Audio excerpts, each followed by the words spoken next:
Hoy hablaremos del caso de Elena Giovanni, una joven periodista que era originaria de Mataró, Barcelona.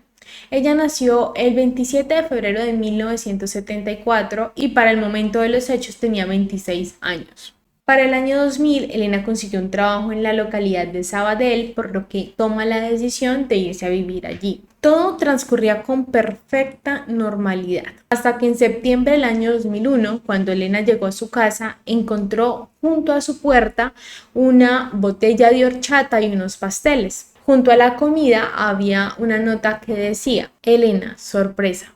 Pasamos por aquí y hemos dicho: a ver, Elena, ¿qué se explica? ¿Quiénes somos? Te llamaremos a comérselo todo. Como podemos ver, la persona que dejó esta nota y esta comida junto a la puerta en ningún momento reveló quién era. Pero se presume que debía ser una persona que conocía a Elena, pues la horchata era la bebida favorita de ella. Este evento fue quedando en el pasado hasta el 9 de octubre, pues para esta fecha nuevamente le dejaron algo junto a la puerta de Elena. La diferencia es que esta vez se trataba de un jugo de melocotón, pero también venía acompañado con una nota.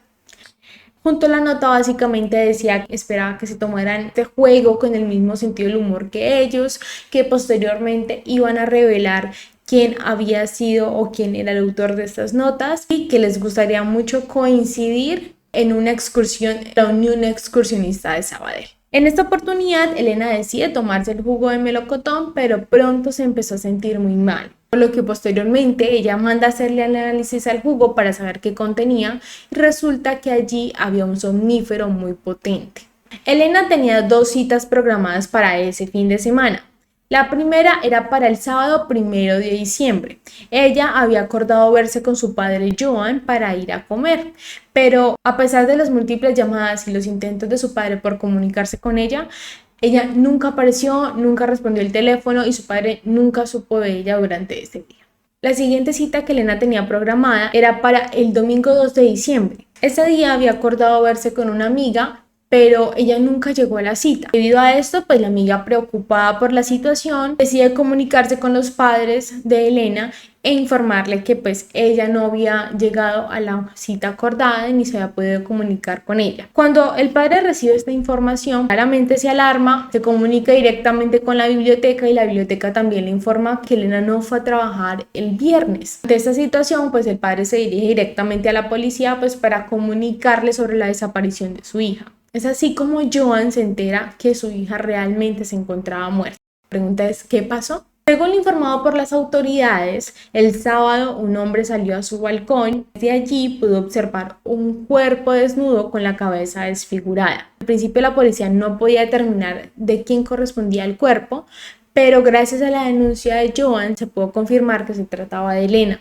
Las autoridades, cuando se dirigieron al lugar de los hechos, encontraron varias cosas que llamaron su atención. En principio se percataron que en la terraza de aquel edificio estaba la ropa de Elena doblada. También se encontraron cabellos suyos y unos fósforos. Pero lo que más les sorprendió fue la posición en que se encontraba el cuerpo. Según los expertos, cuando una persona se lanza de una superficie alta, se hace una especie de curva que provoca que al momento de caer la persona quede a cierta distancia del lugar donde se lanzó, pero en cambio Elena cayó muy cerca al edificio. Además, su cuerpo se encontraba desnudo con varias quemaduras que fueron provocadas antes de ser lanzada. También se encontraron en sus partes íntimas un líquido blanco y dentro de su organismo se encontró una cantidad exagerada de benzodiazepina. Este es un somnífero muy potente. Para la policía era más que evidente que ella no acabó con su vida. Aún así le pidieron a los padres que eran esta versión porque estaban seguros que si el culpable o los culpables de los hechos creían que no estaban siendo investigados por la policía, dejarían pistas que podrían posteriormente descubrirlos. Durante la investigación que realizó la policía encontraron las cartas que le enviaron a Elena meses antes y junto a ellas encontraron el análisis que ella le hizo al jugo. Por lo cual se dieron cuenta que el cuerpo al momento de fallecer tenía el mismo somnífero o el mismo medicamento que tenía el jugo. Debido a que Elena había fallecido en un lugar que no era su casa, la policía decidió investigar a las personas que vivían allí. Es así que se percatan de que en aquel lugar vive una persona que conoce a Elena y se trata de Montserrat Careta. Ella al principio era grosera con la policía y dijo que no conocía a Elena, pero después admitió que sí la conocía. La curiosidad que les generó a los policías fue que Montserrat y Elena se conocían de la Unión Excursionista de Sabadell, lo mismo que mencionaba la carta. De la investigación, la policía sacó 5 sospechosos: Santiago La Iglesia, Xavi, Jaume, Ana y Montserrat.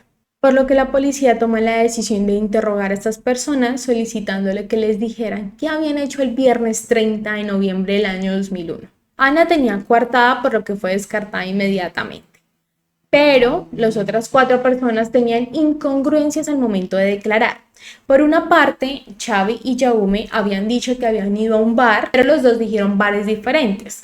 Posteriormente los juntaron y ambos concordaron que habían ido al mismo lugar. Por otro lado, Santiago dijo que había ido a un partido de fútbol y posteriormente había ido a dormir a casa de sus padres. Y Montserrat dijo que había acompañado a Santiago al partido de fútbol y después habían vuelto a su apartamento porque al día siguiente tenían una excursión. Pero después ellos cambiaron la versión de los hechos, confirmando la versión que había dicho Montserrat. Con el fin de encontrar más pruebas, la policía se dirige a la Unión Excursionista de Sabadell para pedir que le dieran las fichas de inscripción para analizar la letra de las cartas con las fichas de inscripción.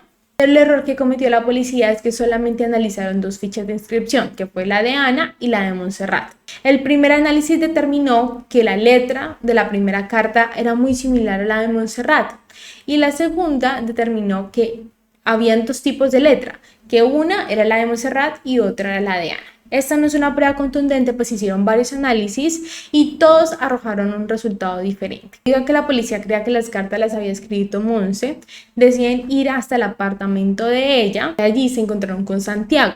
Hubo varias cosas que llamaron la atención en el apartamento de Montserrat. La primera es que en el apartamento había una papelera que contenía fósforos. La segunda es que junto a la mesita de Montserrat había un medicamento que contenía benzodiazepina. Y la tercera es que dentro del apartamento había bastante ropa de Santiago cuando Monse había dicho que ellos no vivían juntos. Así que el juez tomó la decisión de encerrar a Monse y a Ana, pidiendo que quizás en un momento de desesperación ellas llegaran a hablar y confesaran todo. Los abogados de Ana alegaban que los estudios presentados por las autoridades no eran prueba suficiente de que demostraran que Ana había cometido el crimen, pues hicieron varios estudios grafológicos que demostraron resultados completamente diferentes, por lo que no les quedó más remedio a la policía que soltar a Ana. Pero Monse duró más tiempo encerrada, hasta que un día ella decide redactar una carta y acabar con su vida.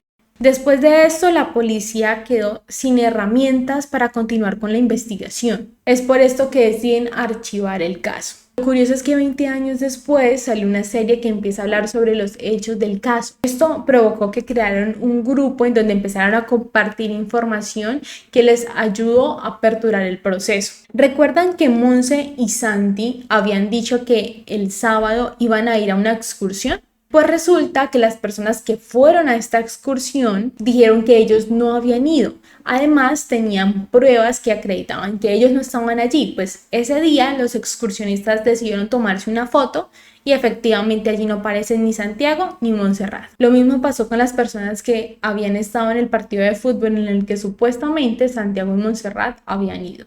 Debido a esto, la familia de Elena contrató a un abogado que logró reabrir el caso un día antes de que prescribiera. Esto lo logró porque faltaron cosas por investigar, como el hecho de que durante todo ese tiempo no se había investigado la computadora de Elena. Cuando los expertos revisaron el computador, se dan cuenta de que Xavi era un pretendiente de Elena, pero ella nunca quiso tener una relación con él y siempre se negó. Además, encontraron que ella tenía un acosador que le hablaba todo el tiempo. Al reabrirse el caso, solicitan que analicen la ropa de Elena, que comparen la letra de Xavi con la de las cartas y que analicen el líquido que se encontraba en sus partes íntimas. Tengamos en cuenta que los hechos ocurrieron en el año 2001. En esta época no se contaban claramente con los avances tecnológicos que había en el año 2020, pues este fue el año en que se aperturó el caso. Hasta el momento se cuenta con 2 resultados. El primero es que la letra de Xavi sí concuerda con la de las cartas y el segundo es que en la ropa de Elena se encontraron 3 tipos de ADN, 2 de hombre y 1 de mujer. Lastimosamente aún no se sabe quién fue la persona que cometió este crimen.